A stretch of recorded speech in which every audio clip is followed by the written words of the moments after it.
Ama namin Diyos, pinupuri ka namin at pinapasalamatan sa iyong kadakilaan at pag-ibig sa buhay ng basa sa amin. Tunay, Panginoon, na ikaw ang dahilan at ikaw, O Diyos, ang tunay na layunin po namin kung bakit naparito kami sa iglesia. Ang nais namin maranasan, Panginoong Diyos, ang kadakilaan ng iyong pag-ibig.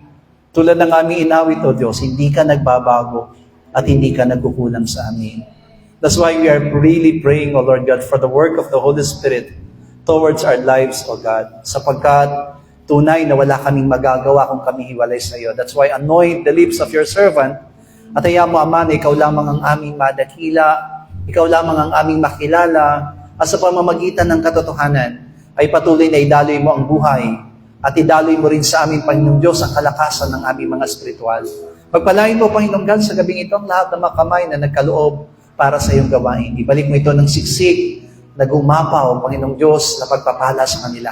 At huwag mo hayaang magkulang sila sa lahat ng bagay na kanilang mga pangangailangan. I-meet mo ang lahat ng kanilang needs, Panginoong Diyos, mula sa mga spiritual hanggang sa mga physical, Panginoong God. Salamat po, Ama, tinangkin namin ang katagumpayan at ibinabalik namin sa iyong papurit pagsamba. Sa pangalan po ng aming Panginoong Jesus. Amen. Palakpakan po natin ang ating Diyos sa buhay. Praise the Lord. Salamat po sa Panginoon sa gabing ito at tayo po ay nagkasama-sama at nagkatipon-tipon na naman upang mag-aral ng salita ng Diyos. Tonight, let God really continue to give us understanding about the Word of God. Kasi ang sabi ng title natin, What Makes You Differs to Earthly People? Tandaan po natin na may dalawang klase ng tao sa mundo, and that is spiritual people and earthly people. Pero kailangan natin maintindihan mabuti na tayo mga spiritual, we are the spiritual people, differs from earthly people. At kailangan natin maunawa ang mabuti na we are more than blessed to those people are on the earth. Kahit na po gaanong karami ang masasabi natin meron sila na mga material na bagay, we are so blessed. Sapagkat sa pamamagitan ng salita ng Diyos ay pinapaunawa sa ating mabuti why we have to stay in our faith, why we have to stay or remain in our service to the Lord, na kahit na ano pong nangyayari sa ating mga buhay, may ipinangako ang Panginoon at may ginagawa ang Diyos sa buhay ng basa natin. Amen? Please open your Bible to Matthew chapter 11. Matthew 11, verses 25 to 30.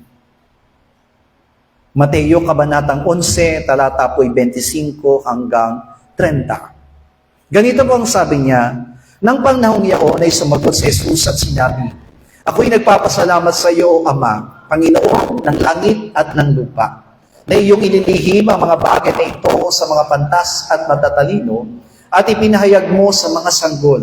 Oo nga, Ama, sapagkat gayon ang nakalugod sa iyong paningin. Ang lahat ng mga bagay binigay sa akin ng aking Ama. Na sino man hindi nakakakilala sa anak, kundi ang Ama. At sino man hindi nakakakilala sa Ama, kundi ang anak. At yaong ibig pagpahayagan ng anak. Magsiparito kayo sa akin, kayong lahat na namapapagal at nangabibigatang lubha, at kayo'y aking papagpapahingahin. Pasanin ninyo ang aking pamatok at mag-aral kayo sa akin, sapagkat ako'y maamo at mapagpakumbabang puso, at masusumpungan ninyo ang kapahingahan ng inyong mga kaluluwa, sapagkat malambot ang aking pamatok at magaan ang aking pasan. Siguro nga po, kung titignan po natin, in a short message po natin sa Matthew chapter 11, verse 25 up to 30, the Lord Jesus Christ says about this word. Ang Panginoong Jesus mismo ang nagsabi po ng mga talata po ng binasa po natin. And I think almost all of us, halos lahat po tayo, ginagamit natin kapag may problema tayo, ginagamit natin ng Mateo kabanatang 11, talatang 28. Magsilapit kayo sa akin, kayong napapagal at nabibigat ang lubha. at kay aking bibigyan ng kapahingahan. Amen? Siguro yun po yung masasabi nating a comfort na lang sa atin kapag may problema at may suliranin tayo. Pero kung titingnan po natin ang konteksto po ba ay tumutukoy pag tayo pa may problema? Yun ba yung sinasabi ng talata na ito na kapag may problema, doon tayo lumapit sa Panginoon? Amen. Kasi yun yung kasing lagi pong naririnig natin sa mga mananampalataya pag may problema. Kapatid, ang sabi ng Panginoon, lumapit ka sa akin, kayong napapagal at nabibigat ang loob, at kayo aking bibigyan ng kapahingahan. Sa tingin po ba natin, tama yung konteksto na ginamit po natin? Amen? Yung Mateo 11:28 po ba ay nararapat kapag ang isang kapatiran ay may problema? Ito yung dapat natin ibigay sa kanya. Hallelujah. Kasi kung titingnan po natin, kailangan natin siya sa ating mabuti. Bakit sinabi ng Panginoon ang talatang Mateo Kabanatang 11, talatang 25 hanggang 30? What is the reason? No? What is the context? Pag sinabing konteksto po, ano po ba yung nilalaman? Ano yung dahilan ng Panginoon why He has to say these things to His disciples? Tandaan po natin, ang kausap niya dito, kanyang mga alagad. Kaya nga sabi dun sa unang talata na binasa natin sa 25, sa panahong yaon ay sumagot si Jesus at sinabi. So which means, ito'y tugon ng Panginoon. Amen? Tugon ng Panginoon, saan? Saan ang pangyayari? Amen. Kasi di ba makikita natin na kailangan nating maunawa mabuti. Why the Lord have to say these things? Bakit ganun ang sinagot niya? Mula verse 1 po ng talatang ng kabanatang 11 ng Mateo, ito po'y tumutukoy doon kay Juan Bautista. Amen. John the Baptist, amen po ba, was being introduced as the prophet who will come before the Lord Jesus Christ. Si Juan Bautista po ay dumating bago dumating ang ating Panginoong Yesus. And at that time, amin po ba, nang magmaministeryo ng ating Panginoong Yesus, when the Lord Jesus Christ is about to, amin po ba, actually it's not about it, when the Lord Jesus Christ started His ministry, His public ministry, nabalitaan ito na Juan Bautista. But the problem is, John the Baptist is already in prison. Si Juan Bautista po ay nakakulong na. Amen? Bakit siya nakakulong? Sapagkat sinasabihan niya, amen po ba, si Herodes na huwag makipagtipan sa asawa ng kanyang kapatid na si Felipe. Amen. At yung kanyang kinakasama na si Herodias ay asawa ng kanyang kapatid. Kaya naman sinabi niya, wag mong pakisamahan yan sapagkat yan ay asawa ng iyong kapatid. Nagalit po. No, si Herodes sa kanya, kaya naman ang ginawa sa kanya, ipinakulong. Ayon na rin sa kahilingan ni Herodias, sapagkat napahiya si Herodias.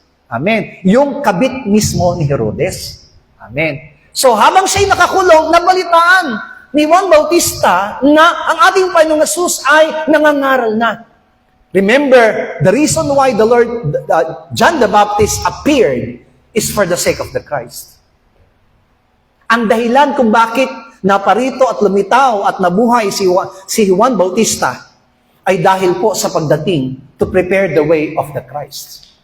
Amen? Kaya nga, kung titingnan po natin, kapag binasa po natin yung mga talata sa una, siya ang tinutukoy na Elias.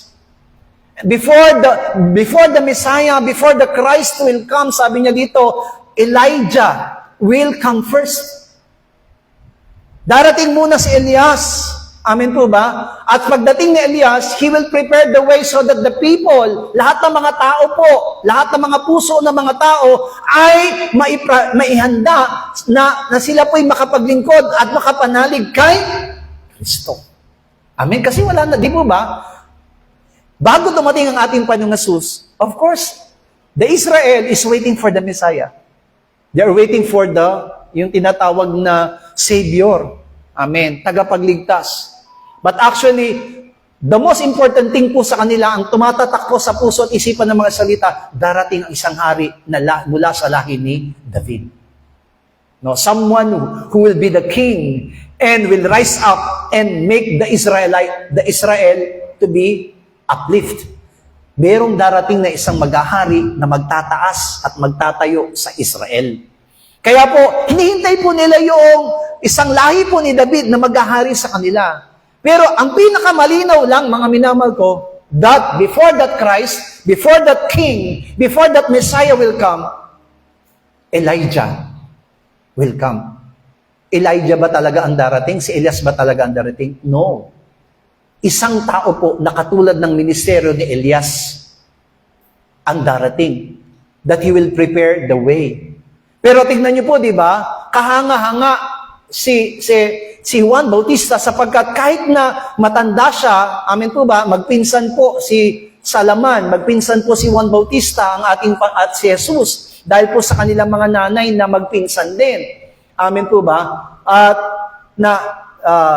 mas matanda si Juan Bautista kay Jesus, pero makikita natin how John the Baptist respect.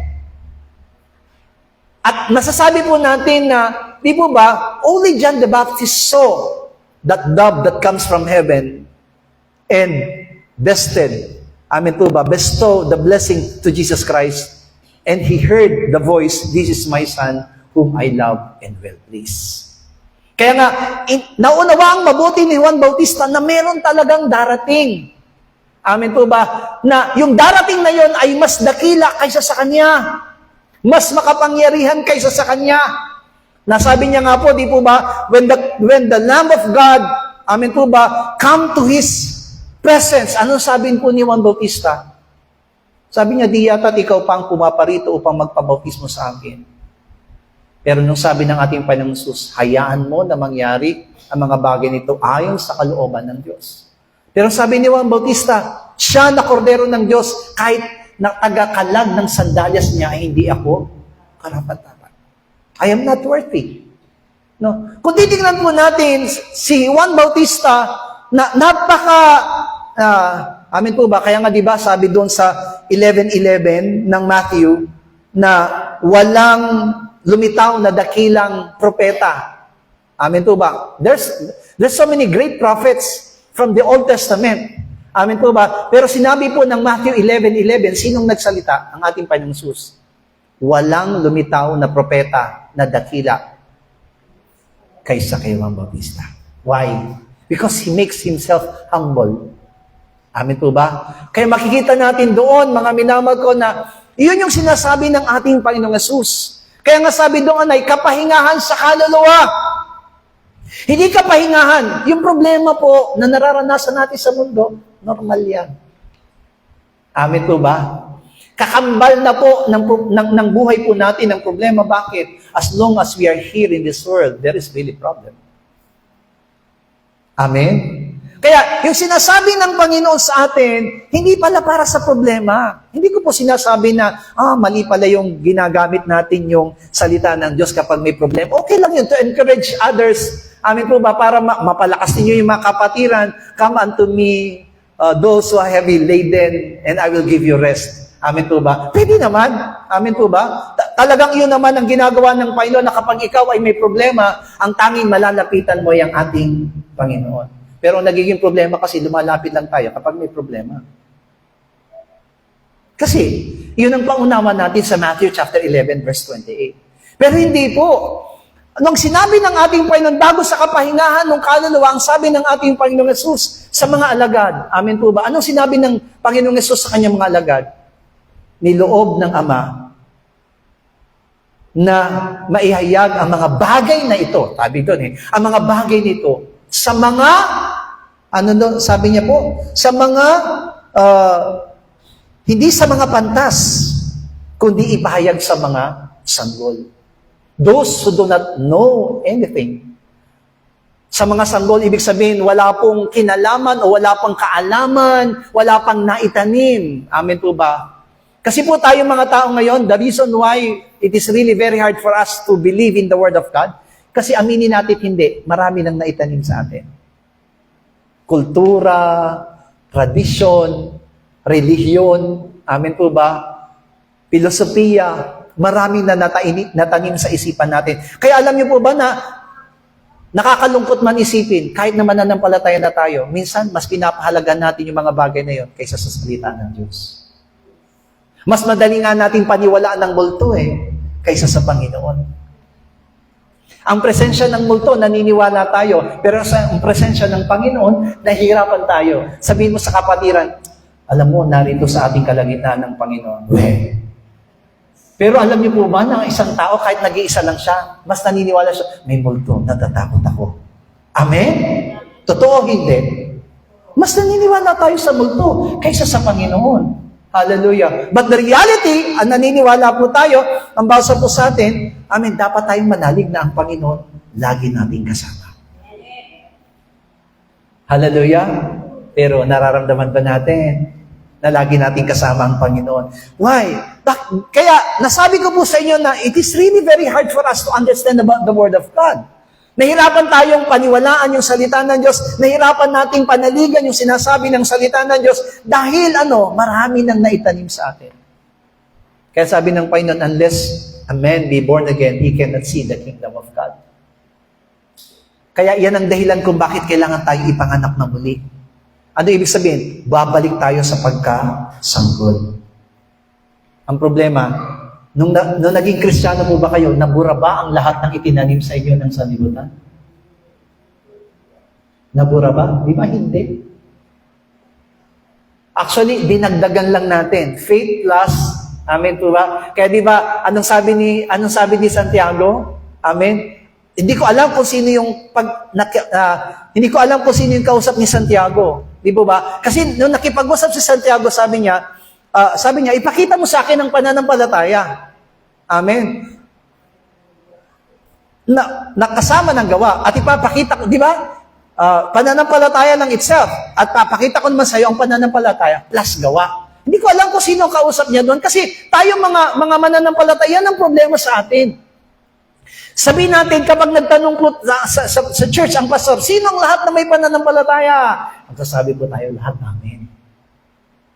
Pero alam niyo po ba, hindi nagmamanifesto na meron tayong pananampalataya. Kasi kung may pananampalataya tayo, wala na tayong takot, wala na tayong pangamba, wala tayong kabalisahan. Wala tayong pangamba. Pero ang problema, punong-puno tayo ng pangamba. Punong-puno tayo ng takot.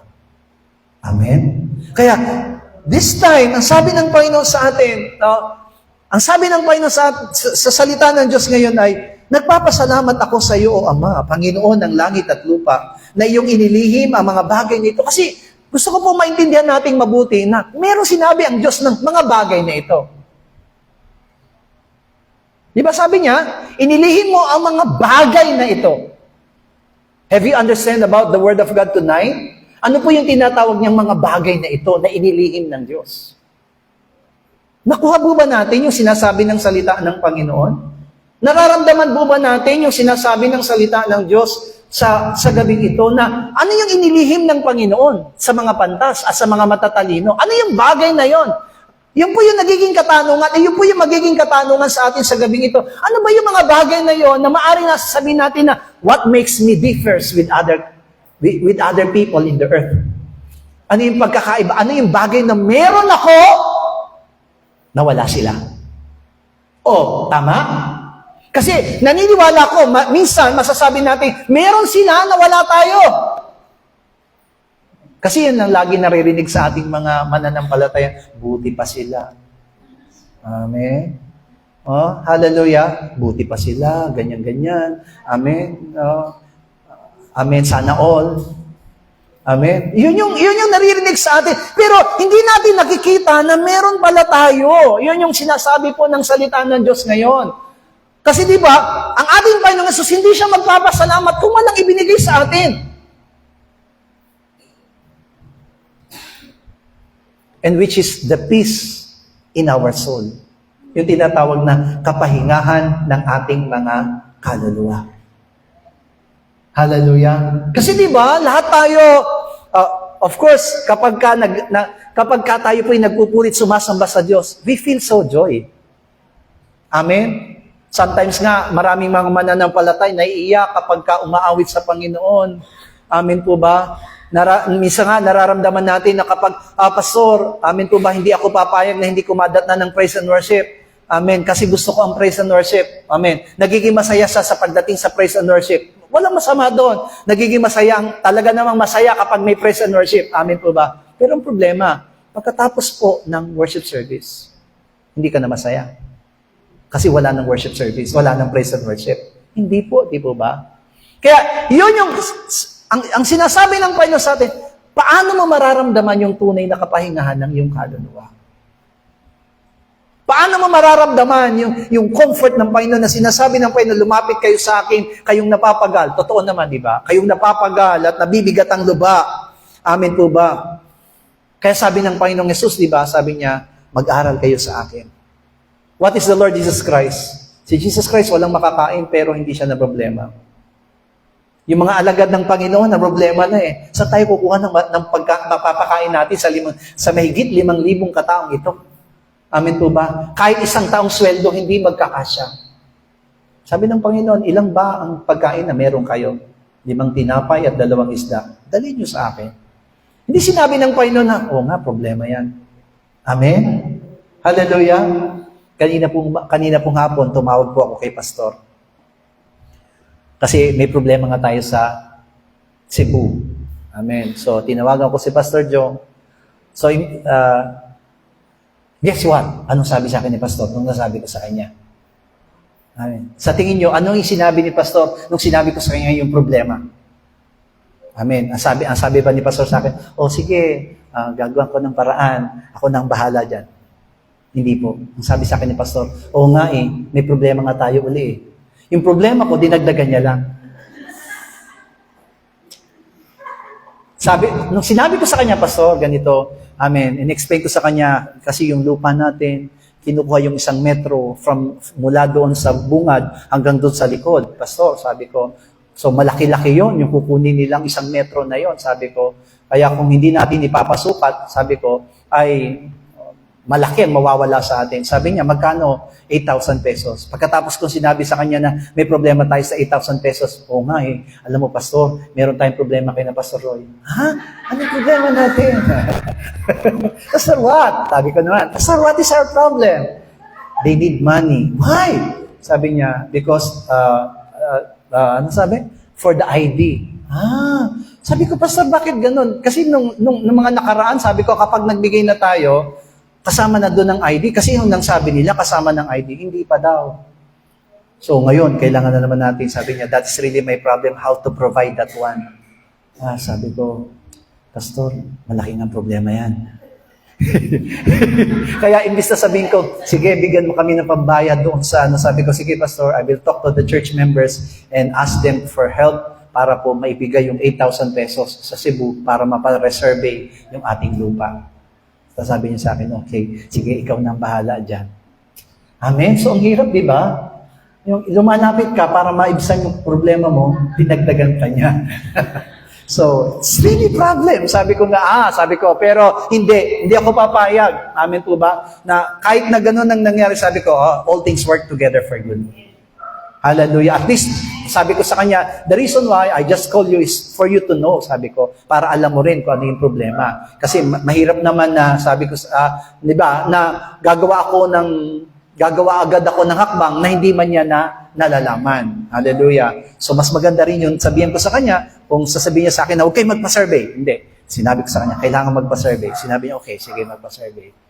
Hallelujah. So, di ba ba, ang hirap, di ba, na makita natin na sa buhay ng basa sa atin na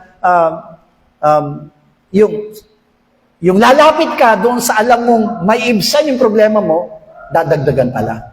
Pero ang Panginoong Yesus iba. Nung lalapitan sila ng mga alagad, amin po ba, in any problem, kahit saang problema, amin po ba, katulad noong nangyari doon sa isang bata na, Panginoon, dinala ko po ang aking anak na inaalihan ng demonyo at sabi na iwinawasiwas ng demonyo kapag siya inaalihan sa apoy. Sabi niya, di ba? Anong sabi niya? Dinala ko po sa inyong mga alagad pero hindi nila napalayas. Problematic. Sabi ng Panginoon, hanggang kailan ko kayo pagtitiisan. Hallelujah. Hallelujah. Dalhin niyo sa akin ang bata. Amen po ba? Kinausap niya lang yung demonyo. Demonyo na nagpapahirap sa batang ito, lumayas ka. Ano pong ginawa ng demonyo? Umalis ka agad yung demonyo. Hallelujah. So, really, the rest come. Dumating yung tinatawag na kapahingahan. Amen po ba? Kaya, yan yung sinasabi po natin. This is our Lord. Ito yung Panginoon. Ito yung Diyos na pinaglilingkuran ng bawat isa sa atin. What makes us deeper? Kailangan may maramdaman, may maranasan tayo. That's why even the Lord Jesus Christ said, Father, thank you. Bakit nagpasalamat ng Panginoon? It is already given to you. Sabi mo nga sa tabi mo, binigyan ka na ng kapayapaan. So, ibig sabihin, hindi sa oras na may problema, doon lang tayo lalapit. The peace is already in us. The joy is already in us. Amen? Kaya nga, kung maunawaan lang natin mabuti, para tayong mga pantas at natatalino, amen po ba, na hindi nalalaman yung hiwaga, yung mystery, yung isang bagay na ipinlano na ng Panginoon from the very beginning. Kaya sabi ng Panginoon sa atin, you need to understand it. Amen po ba? Nung sinabi niya ito sa kanyang mga alagad, kaya pala yung mga alagad ng ating Panginoon, even though, why? Because the Lord Jesus Christ is preparing His disciples. Why? Jesus Christ is about to go. Ang ating Panginoong Jesus ay lilisanin ng mga alagad, iiwanan yung mga alagad physically. Amen po ba? At kapag iniwan niya yung kanyang mga alagad na punong-puno ng takot, punong-puno ng pangamba, they cannot able to continue in their ministry. Alam niyo po ba yan ang pinaka-number 1 dahilan kung bakit marami ang hindi nakakapagpatuloy sa paglilingkod? Walang kapayapaan sa kanilang kaluluwa. Tanungin mo, bakit hindi ka na nag-ano? Kasi ganito, kasi ganyan. Hallelujah. Pero kung tutuusin, dapat mong unawang mabuti, this is the mystery of the Lord. Ipinaunawa ito sa iyo ng Panginoon. Ikaw na nasa Panginoon, meron ka ng kapayapaan. Meron ka ng kapahingahan sa iyong kaluluwa. So whatever things happen, ano man ang darating sa iyong buhay, amen po ba? I will rejoice. Amen? Magagalak pa rin ako sapagkat ang Panginoon ay dumadaloy sa aking buhay. Tignan niyo si Apostol Pablo, Colossians chapter 1 verse 12. Colosas, kabanatang 1, talatang 12, sabay-sabay, na nagpapasalamat sa Ama na nagpaging dapat sa atin upang makabahagi sa mana ng banal na kaliwanagan. Amen po ba? Even Apostle Paul, kung titingnan po natin dito, hindi po siya nagmana ng anumang kayamanan. But the important thing, mga minamahal ko, na nakikita natin na unawaan niya po sa Pablo, thank you, Father. Why? Because you have imparted in my life part of, sabi dito, of the light. Amen po ba? Maliwanag niya sa akin. Kaya si Apostol Pablo, kahit na maraming hirap, amen, kahit na maraming nararanasan, nakapigatian sa kanyang buhay, sa kanyang paglilingkod, he never give up. He never left. He never leave the ministry. He never abandoned of being apostles. And he was so thankful. Bakit? Kasi sabi niya doon, minana ko na sa Diyos yung banal na kaliwanagan. Ibig sabihin ng banal na kaliwanagan, yung tinatawag na lightness, yung very, that light, amin po ba, liwanag. Kasi hindi lahat nga nakakaunawa. Amin po ba? Kaya nga, kung titingnan po natin, huwag tayong naturingan tayong nasa loob ng church, naturingan tayong nananampalataya ng ating Panginoong Hesus, but we cannot understand what is the truth. We cannot understand about the light. And I think, kung tayo tunay na mga mananampalataya katulad ni Juan Bautista, even though he's in jail, amin po ba? Tignan niyo po, kahit na nasa jail na siya, the most important thing for him, sabi niya, tanungin niyo nga, kung tayo ba'y maghihintay pa ng Mesiyas o dumating na ang Mesiyas. Because the most important thing to John is that he finished of preparing the way for the Messiah. Amin po ba? Mahirap po kasi, di ba, mahirap yung naghahanda ka, pero yung pinaghahandaan mo, hindi dumating. Tama? Di ba ba? Halimbawa, maghahanda ka, nag-prepare ka ng pagkain kasi may darating na bisita. Amin po ba, copy-prepare mo, tapos hindi naman siya dumating. Parang ang sakit. Amin po ba? Naging abala ka pa, tapos hindi naman pala siya darating. Naintindihan po ba natin? So, ano mangyayari? You will be disappointed. Kaya nga, si John the Baptist, he wants to be sure. Tanungin nyo nga kung siya na yung ating hinihintay o maghihintay pa rin tayo. Why? That is also confirming His ministry. Gusto niya ma-confirm yung ministeryo na kanyang ginagampanan. Tayo rin ganun. Sa buhay din po ng bawat sa atin bilang mga mananampalataya. We are not here. Amin po ba? Tandaan po natin yung pananampalataya natin hindi nakabase sa mga material na tinatanggap natin o sa dami ng mga pagpapala na ating nararanasan sa ating mga buhay. Hindi po. Ang tanong ngayon dumating na ba si Kristo sa buhay po natin? Have Christ arrived in your heart, in your life? Amen. Kasi kung dumating na si Kristo sa buhay po ng bawat sa atin, there's nothing to be worried. Wala tayong dapat problemahin. Amen? Hallelujah? Wala tayong dapat problemahin. Kasi si Kristo, yung kabuuan ng ating pananampalataya Si Kristo ang kabuuan ng ating buhay. Amen? Kaya kapag nagkakaroon ng problema yung mga kapatiran, hindi pala dapat sabihin natin lumapit ka sa Panginoon. Hindi, alalahanin mo na ikaw ay binigyan na ng kapahingahan. Kaya lang, hindi mo ito nakikita. Amen?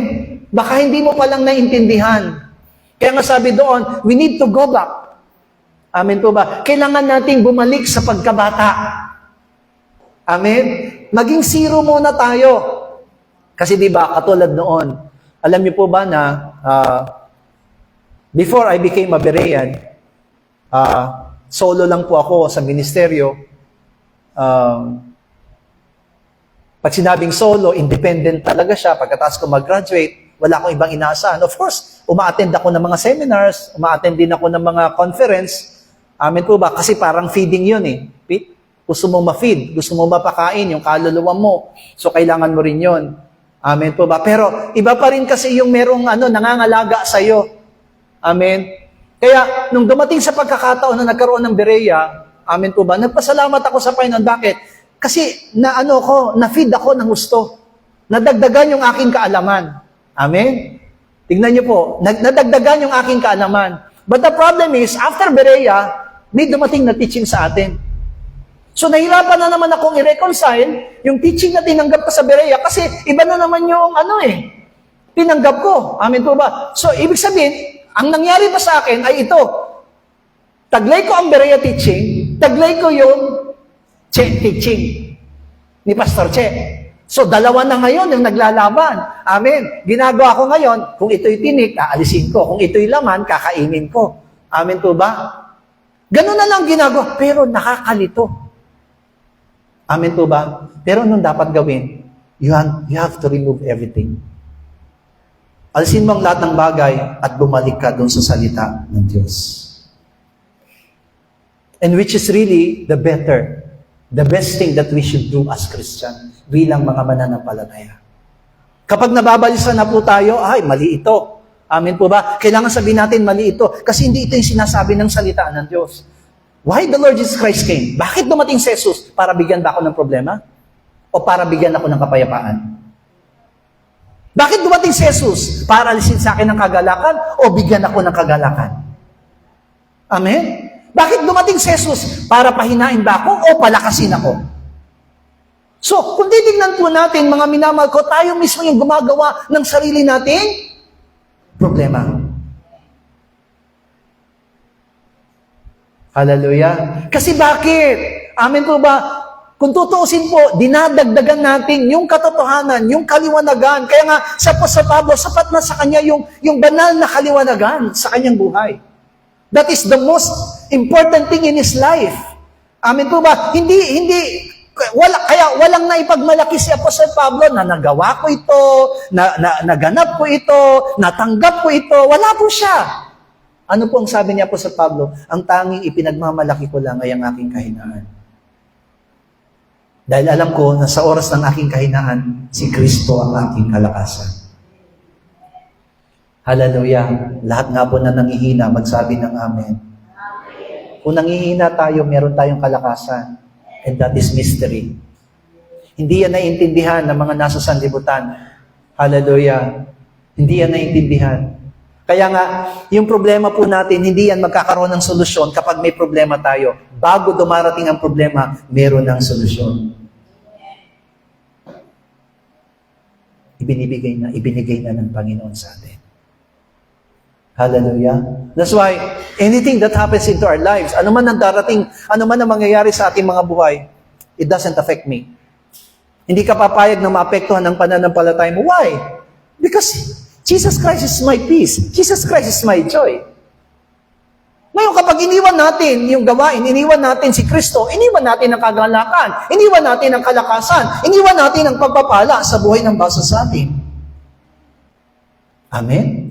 Tignan po natin ang sinabi po sa Lucas, Kabanatang 11, talata po'y 42. Luke 19:42, na sinasabi, kung sa araw na ito ay nakilala mo sana sa iyong sarili ang mga bagay na naukol sa iyong kapayapaan, datapwat ngayoy pawang nagtatago sa iyong mga mata. Kaya sabi, di ba, kung alam mo lang, sabi niya dito, meron nang naukol para sa iyong kapayapaan. Ang problema, hindi mo nakikita. Amen? Tama ba?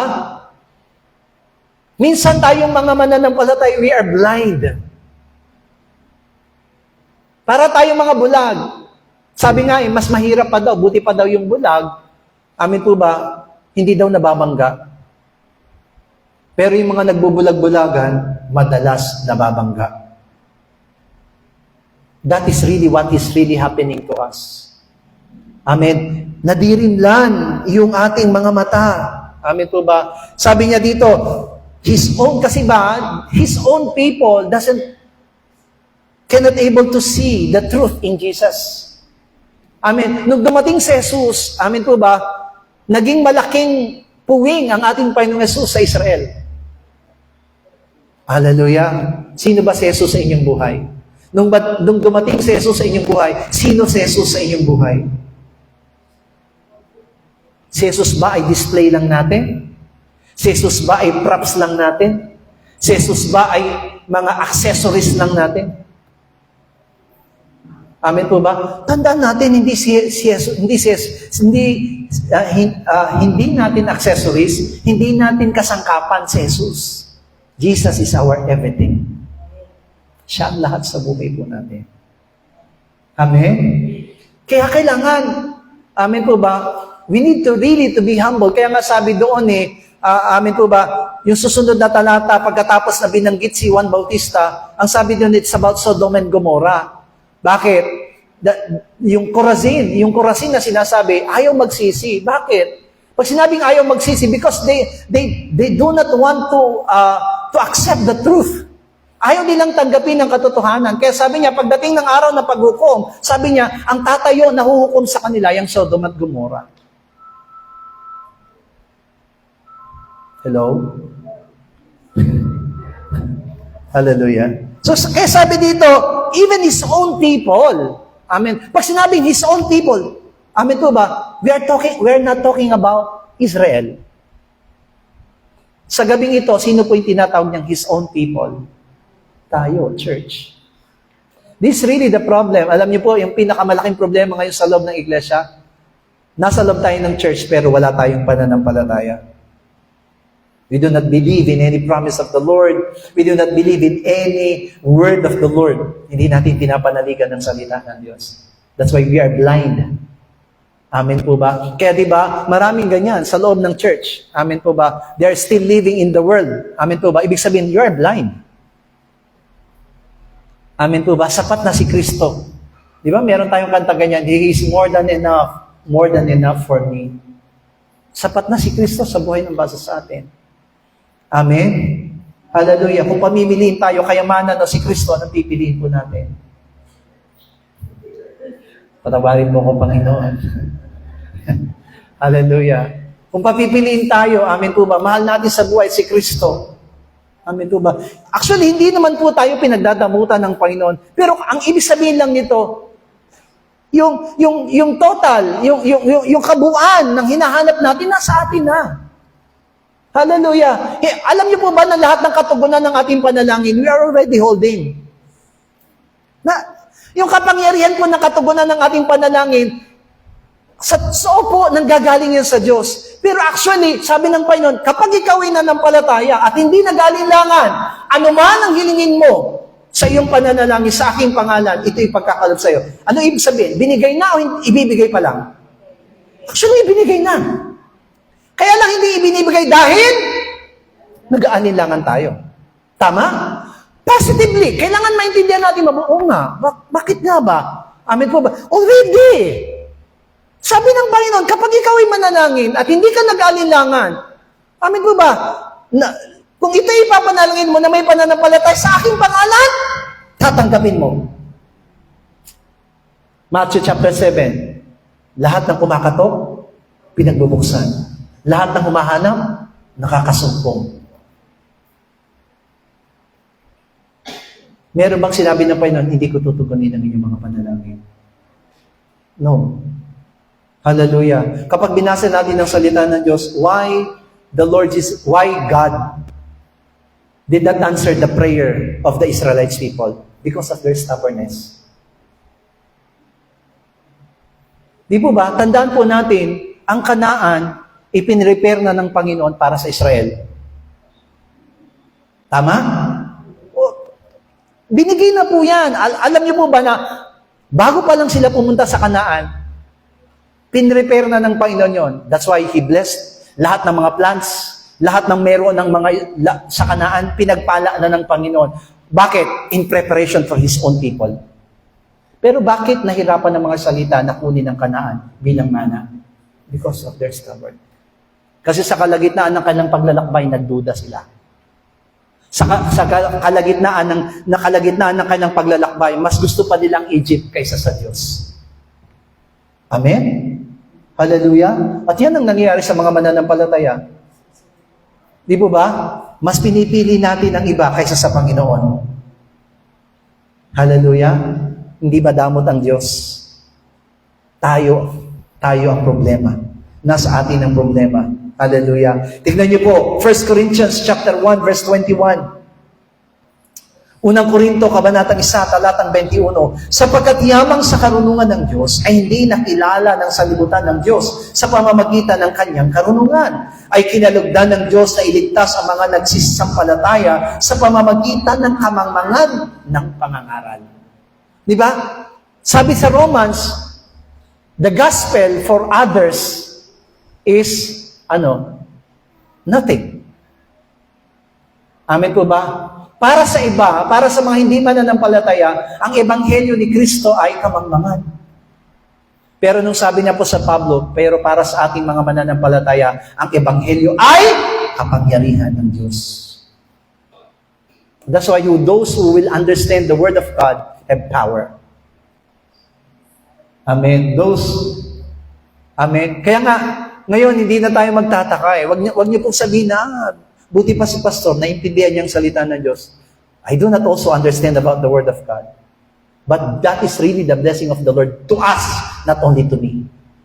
Naniniwala ko hindi lang sa akin ipinapaunawa ng Panginoon. Sa gabing ito, naniniwala ko na kung paanong naunawaan ko ngayon ang salita ng Diyos, ipinapaunawa din sa inyo. Why? So that we may be changed. Kailangan kasi natin mabago. Kaya humingi tayo ng tawad sa Panginoon. Amen. Alam niyo po, kapag hindi naunawaan ng salita niya, hindi mo naunawaan ng salita ng Diyos, you need to be humble before the Lord. Kaya ka hindi lumalago sa pananampalataya, hindi mo naintindihan ng salita ng Diyos. Kaya ka nag-quit sa lahat ng mga gusto mong gawin para sa Panginoon, hindi mo naintindihan ng salita ng Diyos. Amen? Yung mga naging matatag sa pananampalataya, yung mga nakipaglaban sa pananampalataya, yung mga amin po ba, pinili ang kamatayan dahil sa pananampalataya. Alam niyo kung bakit? Ganon, nagawa nila yon? Dahil naintindihan nila ang salita ng Diyos. No more nor less. Si Pablo, hindi natin pwedeng sabihin malakas si Pablo, mahina rin si Pablo. Di ba sabi niya, gusto kong gumawa ng mabuti, pero mas malapit sa akin ang masama. So, ibig sabihin, may kahinaan din siya. Pero bakit naging matagumpay si Apostol Pablo? Kasi naintindihan niya ang Ebanghelyo ni Kristo. Sa kabila ng kanyang kahinaan, naintindihan niya yung Ebanghelyo ni Kristo. Kaya ikaw na nakaupo ngayon, na nakikinig ng salita ng Diyos, you cannot say na hindi mo naintindihan. Kailangan. Sometimes kasi kapag nangangaral ako ng salita ng Diyos sa mga worker, ay, ganun pala yun, di ba? Ganun pala yun. Amin po ba? Alam niyo po ba kung bakit the Lord is really giving you enough understanding about the Word of God?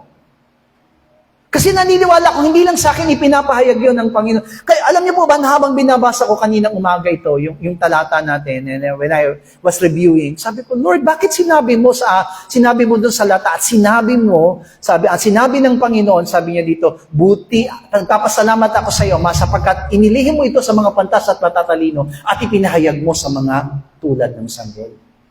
Sabi ko, ano yung bagay na yon? Kailangan kong maintindihan yung bagay na yun na ibinigay mo. Kasi nga, nakasakop siya doon sa 11:28 na lumapit kayo sa akin napapagal at nabibigat ang lubha. Dahil ba, yung problema ba? Yung problema, hindi. Nakita ko doon, hindi yung problema ang binabanggit ng Panginoon. Kaya wag lang kayo lalapit sa Panginoon kapag may problema. Hindi ko sinasabing hindi kayo mag-pray. Hallelujah. Pero, kahit na wala kayong problema at meron kayong problema, dapat the same. Kapag nagpupuri kayo sa Panginoon, pag may problema at walang problema, dapat the same. Dapat nga, mas malakas ang pagpupuri ng mga taong may problema. Alam niyo kung bakit? Patunayan mo na ang Diyos mo ay makapangyarihan. Ang Diyos mo ay totoo at gumagawa sa iyong buhay. Hallelujah! Ay iba, hindi. Pinapakita. Para na tayong sinasabi ng ating Panginoon, kapag ikaw ay mag-aayuno, magsuklay ka. Amen? Mga kapatiran natin, hindi na nakikitang nagsusuklay. Kaya kapag nakita ng mga kapatiran, anong problema mo? Anong problema ni sister? Ang bigat-bigat yata. Amen? Hallelujah. Parang hindi na nagpapalit ng damit. Hindi na rin yata naligo. You have to, amen. Amen po ba? Kailangan, mas ipakita mo sa kanila, my God is alive. Hallelujah! Hallelujah! Kasi bakit? Amen po ba? God is pleased to those who accept the gospel. Amen. Ang pinakamahalaga ngayon, hindi ko man naintindihan ng gospel, hindi ko man naintindihan ng salita ng Diyos, but I will accept it. I will receive it. Amen. Tatanggapin ko. No? Naalala ko nga nung bago-baguan pa lang ako mananampalataya, di ba? Nakakilala ko sa Panginoon, very late na. Nung nakakilala ko sa Panginoon, na hindi ko naintindihan ng salita ng Diyos, hindi ko naintindihan ng Biblia, hirap na hirap po ako noon. Amen po ba? Hirap na hirap ako noon. Pero sa puso ko, gusto kong maging ganon. Gusto kong makapangaral ng salita ng Diyos. Gusto kong makapagturo sa Sunday school. Amen? Basta't lahat yon ninasa ko sa buhay ko. Gusto kong makapag-song leader. Lahat yon. Amen po ba? Hanggang nasubok ako, hindi ka pwede, ganito, ganyan-ganyan. Marami nag-reject sa akin. Akala ko noon katapusan na. Akala ko noon, ganito pala sa church na ito, panay rejection. Pero hindi pala. Dadaan ka talaga dapat sa rejection. Para mas makikita mo yung sarili mo, lalo kong ipaglalaban yung pananampalataya ko. Amen? You need to. Hallelujah. Kaya kapag may dumarating na problema sa iyo, sabihin mo sa Panginoon, Lord, may itinuturo ka sa akin. Kaya tignan niyo po, anong sabi po niya po sa Pablo kay Timoteo? 1 Timothy chapter 6, verse 20. O Timoteo, ingatan mo ang ipinagkatiwala sa iyo. Na sabi niya, ilaan mo ang sabi niya, ilagan mo ang mga usapan na walang kabuluhan at ang mga pagsalungat ng maling tawag na kaalaman. Hallelujah. Church, sa totoo lang, aminin natin, kahit mananampalataya na tayo, attentive pa rin tayo sa chismis, di ba? Really? Very attentive pa rin tayo sa chismis. Pero sabi niya po sa Pablo kay Timoteo, kalimutan mo na yan. Paglaanan mo ng pansin ay ang Ebanghelyo ni Kristo. Ingatan mo yung gospel ni Lord sa iyong buhay. Hallelujah. Amen? Kahit na may naririnig ka na. Amen? Kasi ewan ko ba, bakit ang chismis parang ang sarap pakinggan? Di ba? Yung halimbawa, pag may nag-aaway, para tayong excited na, parang gusto mo makita yung mas gusto mo nga makita yung may dumuduguan, tapos nagsasabunutan eh. Aminin nyo, sayang, bakit inawa? Hallelujah. Sometimes, doon tayo, amin po ba, the devil's mind and the devil's character, amin po ba, nasa atin? Amen? Pero, kailangan natin palang kalimutan yun eh. The most important thing is really the gospel of the Lord towards us. Amen? Hallelujah? Amen? Wag po natin sabihin, wala tayong alam. Wag natin sabihin na, kasi pastor, amen po ba, ikaw nag-aral ka eh. Ako hindi. Kanina umaga, when I was studying, sabi ko, Lord, kasi hindi ko alam kung itinuturo ng Panginoon o emosyon ko lang. Kasi sabi ko sa Panginoon, Lord, ano kaya mag-aral ulit ako? I want to take education. Parang gusto ko mag-teacher. Gusto ko lang yun. Parang sinabi ko lang. Kasi ngayon, alam niyo kung bakit ko nasabi yun? Kasi ngayon, pwede ka mag-aral ng libre. Maraming state university na pwede ka mag-aral. Magsipag ka lang, matyaga ka lang, makakapag-aral ka. Kasi sabi ko, ako mag-aaral ako ngayon, 56 ako ngayon, mag-graduate ako 60. Sakto akong senior citizen. Saktong senior citizen, gagraduate ako. Amen. Kung mag-aaral ako, makasabay ko si God, sabay kami gagraduate. So sabi ko, I'm thinking, sabi ko, inaano ko yung sarili ko na gusto ko bang mag-aral o sa emosyon ko lang talaga ito. Pero ang pinaka-importante sa lahat, mga minamahal, I am not saying hindi importante ang education ng secular, but the most important thing is, I have the gospel of the Lord. Kasi in the end, naniniwala ko, sa bandang huli, hindi naman ako hindi ko pakikinabangan ng lahat na matututunan ko kapag nag-aral ako. Ang pinakahuli talaga that will give life to me is the Word of God. Tanging salita ng Diyos ang magbibigay sa akin ng buhay. Amen? Hallelujah. Kanina, nag-sharing kami ni Lenlen about sa mga nangyari sa kanyang buhay. And then, pagkatapos namin mag-sharing, sinare ko yun sa asawa ko, sabi ko kay Sister Rose, si Lenlen kaya gagamitin ng Panginoon sa Bible School? Baka doon siya ilalagay ng Panginoon para magpastora, para gamitin ng Panginoon. Hallelujah. Yun yung sinabi ko, kaso hindi ako dapat ang magdesisyon, kundi yung kapatiran ang dapat magdesisyon. Hallelujah. Amen? Kasi mahirap naman na sabihin ko, Michael, mag-Bible school ka. Mahirap. Pero mas maganda, si Michael lalapit sa akin, sabihin niya, Pastor, gusto ko mag-aaral ng Bible school. But I will tell you, kapag sinabi mo sa akin mag-aaral ka ng Bible school, I will distract you. Iano kita, ang tawag dito, hindi kita i-lift. Sasabihin ko na sa inyo mga discouragement. Kasi mahirap talaga. Napakahirap. Yung pagdaraanan mo sa Bible school, napakahirap. Amen po ba? Mas mahirap pa sa secular. Kasi mas mahirap pag-aralan ng spiritual. Yung spiritual kasi, alam niyo po yung mga theory na pinapag-aralan sa eskwelahan, meron yang libro. Pagdating sa spiritual, wala. You're really asking for the Lord, Lord, help me to understand the Word of God. Help me to understand all the truth within the Word of God. Ganun.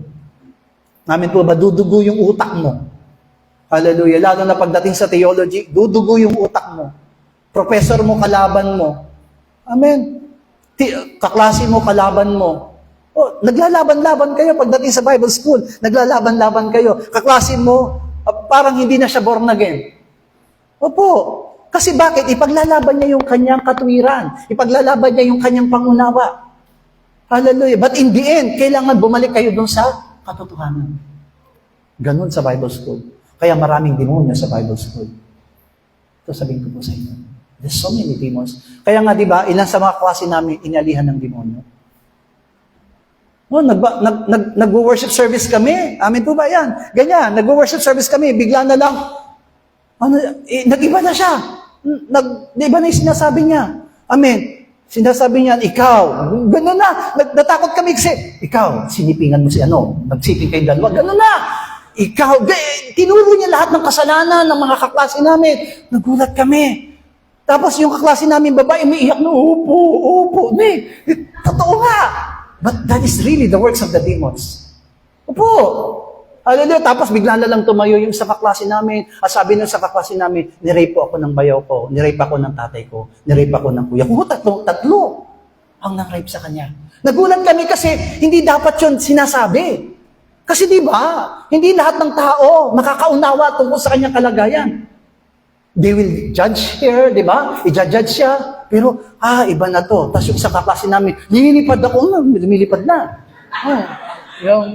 Tapos, yung nangangaral ng salita ng Diyos mismo, yung nangangaral ng salita, sabi niya, the Word of God has no power. Binalibag niya sa amin yung Bible.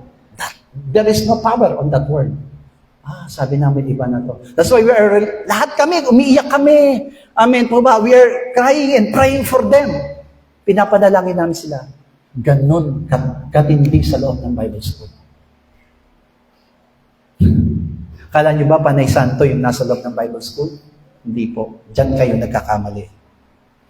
Hallelujah. 1 Corinthians 1:26-29. Sapagkat masdan ninyo ang inyong mga pagkatawag, mga kapatid, na hindi ang maraming marunong ayon sa laman, kundi ang maraming may kapangyarihan, hindi ang maraming mahal na tao ang tinawag, kundi pinili ng Diyos ang mga bagay na kamangmangan ng sanlibutan upang hiyain niya ang mga marurunong, at pinili ng Diyos ang mga bagay na mahina ng sanlibutan upang hiyain niya ang mga bagay na malalakas, at ang mga bagay na mababa ng sanlibutan, at ang mga bagay na hinamak ang pinili ng Diyos. Oo, at ang mga bagay na walang halaga upang mawalang halaga ang mga bagay na mahalaga upang walang laman na magpapuri sa harapan ng Diyos.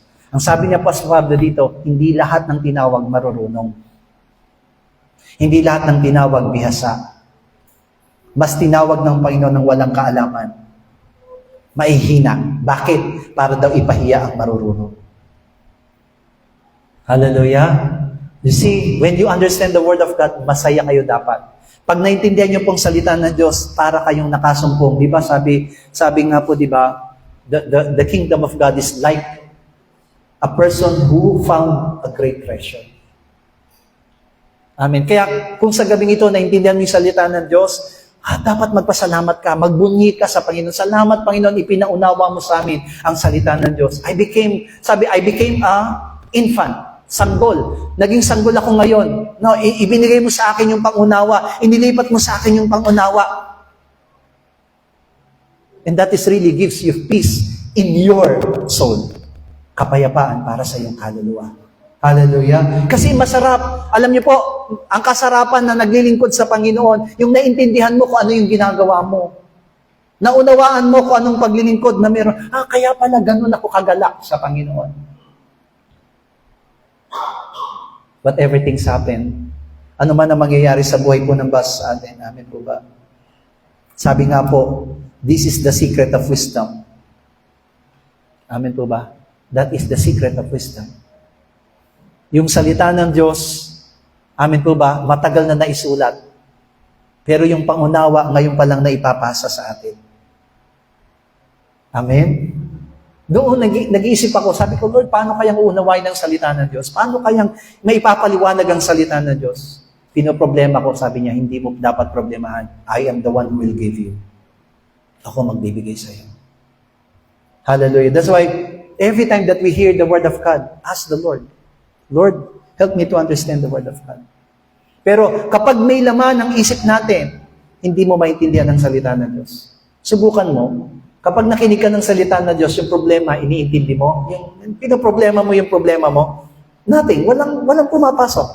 Walang amen, parang dumadaan lang. Naririnig mo ang tinig na nagsasalita, pero wala kang naunawaan. Amen? That's why, if you will come to the church, make it zero. Lord, I'm preparing. Para kang may daladalang sisidlan na walang laman. Mahirap po na pupunta ka sa bukid at kukuha ka ng mga prutas, pero yung lalagyan mo, puno na, wala ka na mailalagay. That's why, kung ikaw ay pupunta sa church, kailangan wala siyang laman. Lord, I am empty.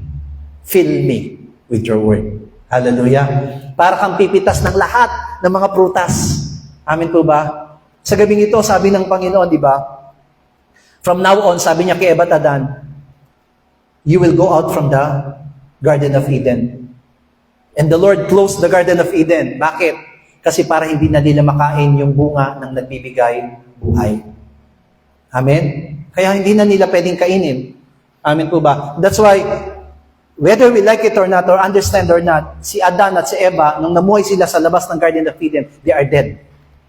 Patay sila. Amen po ba? Kaya nakakalungkot, simula nung nailabas na sila sa Garden of Eden, nag-umpisa ng adultery. Nag-umpisa na ang pagpatay. Amen po ba? Nag-umpisa na ang magnanakaw. Amen po ba? There's so many problems that comes. Why? Because their spirit is dead. Amen. 2,000 years ago, when the Lord Jesus Christ appeared, amen po ba? Nakita natin nung dumating ang ating Panginoong Jesus and He started the ministry. What happened? He spread life. Parang masasabi natin, the Lord God opened the Garden of Eden. And the tree of life, anyone can eat. Diba sabi niya, I am the bread that comes from heaven. Those who will eat me, sabi niya, sino makakain sa akin, magkakaroon ng buhay. Amen po ba? Eat my flesh and drink my blood.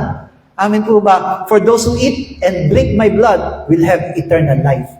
Dati pinagbabawal ng Panginoon na kumain ng puno na nagbibigay buhay. But right now, since the Lord Jesus Christ was given to us, nung ibinigay ang ating Panginoon Jesus sa atin, the Lord has opened the Garden of Eden. Amen po ba? Not literal Garden of Eden. Pero naniniwala tayo through the church. Parang binuksan ng Panginoon ulit, ibinalik tayo sa Garden of Eden. Diba? Sabi nga natin, diba? The Garden of Eden is a place of worship. Amen po ba? Doon sa place of worship, amen po ba? Alam niyo po ba, kapag nag-worship tayo, you have to choose. Amen po ba? Malapit na po tayo matapos. Kapag ikaw ay nag-worship, you have to choose. Will you concentrate to your God to worship Him? Or half? Iba ang pakikinggan mo habang nag-worship ka. Tandaan natin, merong iba, nasa time na ng worship, pero iba yung iniisip nila. Physically, oo, nandun sila. Pero iba yung hindi sila makaangwit ng lubusan sa Panginoon. Alam niyo, yan na nagiging problema sa atin. Amen. Even kahit na po sa mga worship leader or sa backup singers, amen po ba? The reason why ang problema ninyo, hindi boses. Ang problema niyo, wala kayo doon sa tinatawag na time of worship. Kumakanta lang kayo, pero hindi kayo nag-worship. Hindi lahat ng kumakanta nag-worship. Kasi kung talagang kayo nag-worship, you will really cry and amen po ba, kapag joyful, talagang mag-joy ka kasi joyful eh. Tignan niyo po, di ba, minsan, sa mga praise and worship, mga backup singer, tignan niyo, wala kayong walang kagalaw-galaw yung katawan ninyo. Bakit? Kasi hindi niyo nararamdaman magpuri. Si David, nung naramdaman niya magpuri sa Panginoon, kahit nasisilipan siya, wala siyang pakialam.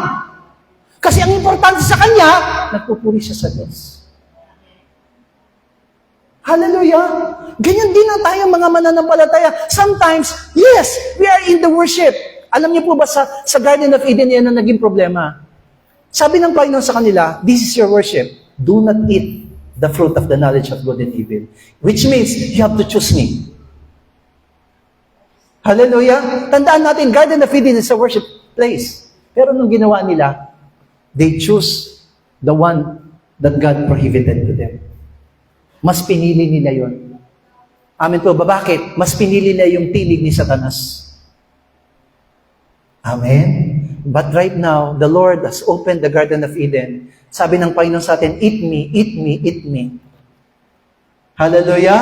Amen. Hindi mo maintindihan ito, pero kapag ikaw ay naging sanggol, maintindihan mo yung sinasabi ng salita ng Diyos sa gabing ito. And you are so blessed. That what makes you differs to earthly people. Naiintindihan mo, thank you Lord, because you allowed me to worship. You allowed me in the church. You allowed me to eat. Hallelujah? Yan ang ginagawa sa atin ng Panginoon. Kung di mo maintindihan ito, you're so malungkot yung iyong pananampalataya. Amen? Pero kung maintindihan mong salita ng Diyos ngayon, ikaw na ang mapalad. At masasabi mong, Lord, salamat, kasi nakakakain ako ngayon. Hallelujah! Nakakakain ako ngayon. Marami hindi nakakakain ngayon. Hindi physical na food, Hallelujah. Kaya tignan nyo, di ba? Kahit na pumunta sila sa church, wala lang. Kasi they cannot eat. Hindi lahat ng pumupunta sa church nakakakain. Di ba ba? Tingnan nyo, di ba? Kapag pumunta kayo sa handaan, yung iba, paglabas nila ng handaan, pinag-uusapan kagad yung kinain nilang murkon, ganito, ang sarap, ang ganito-ganyan. Amen po ba? Yung iba ay, ang hindi magsarap yung pagkain kasi parang ano lang naman, amen po ba? Pero ikaw, pareho lang naman yung kinain ninyo. Pero siya hindi nasarapan. Ikaw, sarap na sarap. Hallelujah. Naintindihan po ba? Ganyan din sa church. Hindi lahat ng lumalabas nagagalak. Pero kapag ikaw ay lumabas ng church na nagagalak, it means you understand the Word of God. At dahil mo naintindihan yung salita ng Diyos, kahit na dumating sa'yo, merong kapayapaan sa iyong puso. You already come before the Lord. Lumapit ka sa Panginoon.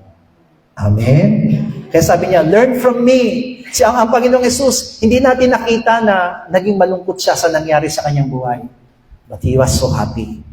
Amen? Naging masaya siya. Nawa ang bawat sa atin maging masaya ngayon. Pag umuwi tayo ngayon, masaya tayo hanggang sa pagtulog natin, hanggang sa pagbangon natin bukas ng umaga. Masaya pa rin tayo. Why? Because I have experienced the Lord. I have experienced His Word in my life.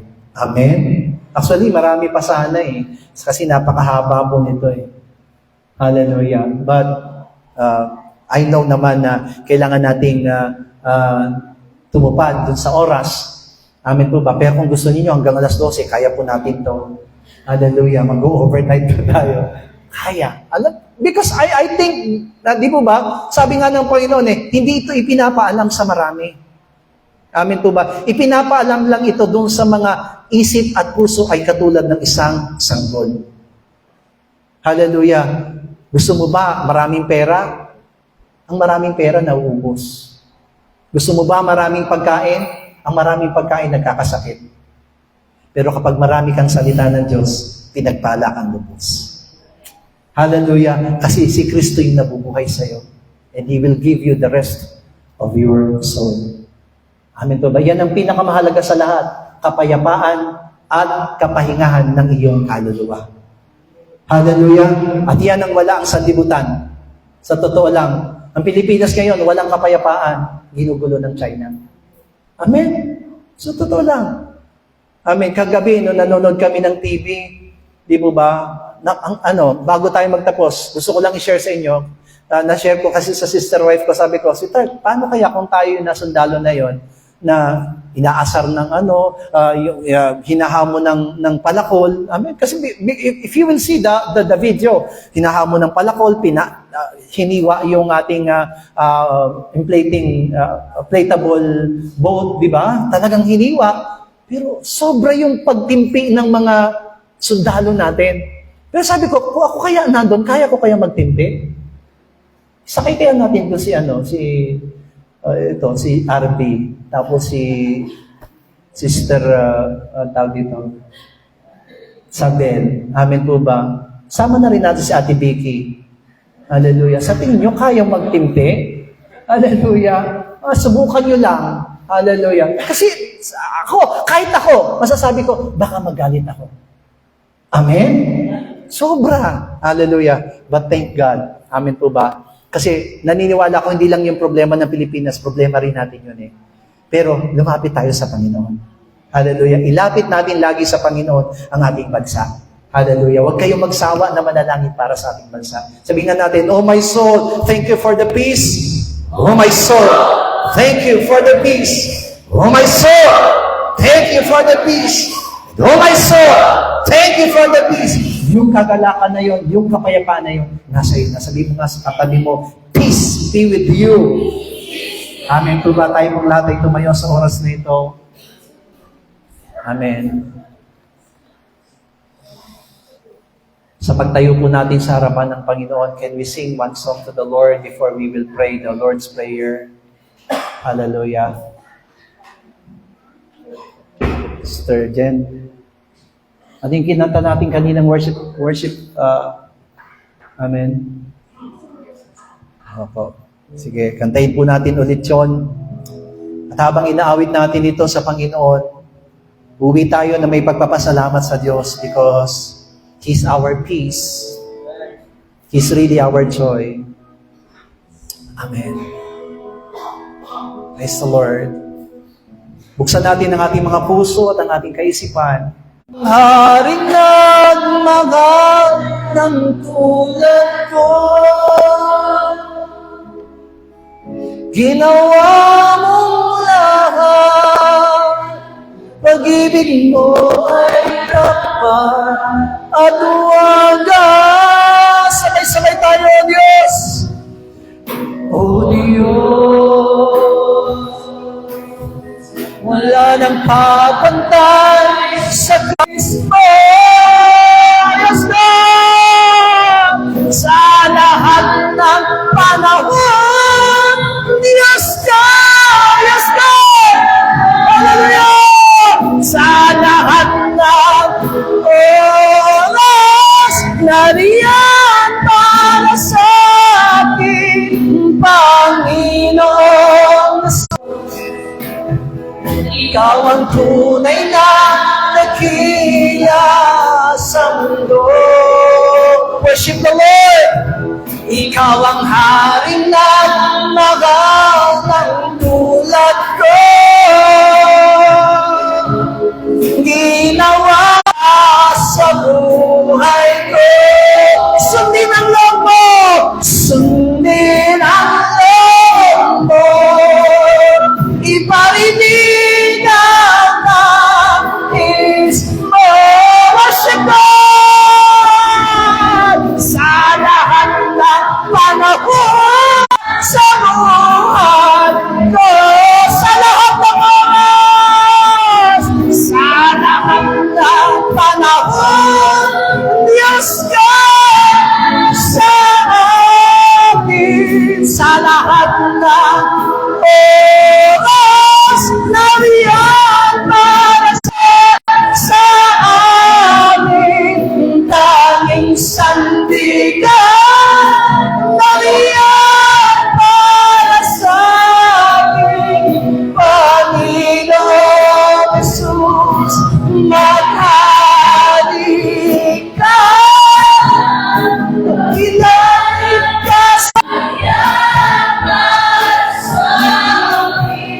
Panginoong Jesus, maghari ka, magliwanag ka sa buhay ko.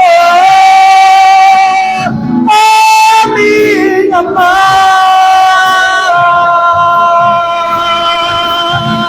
Ang pangalan mo, ikaw nawa ang maghari sa amin. Sundin nawa ang iyong kalooban dito sa lupa tulad ng sa langit. Bigyan mo po kami ng pagkain kailangan namin sa araw na ito at patawarin mo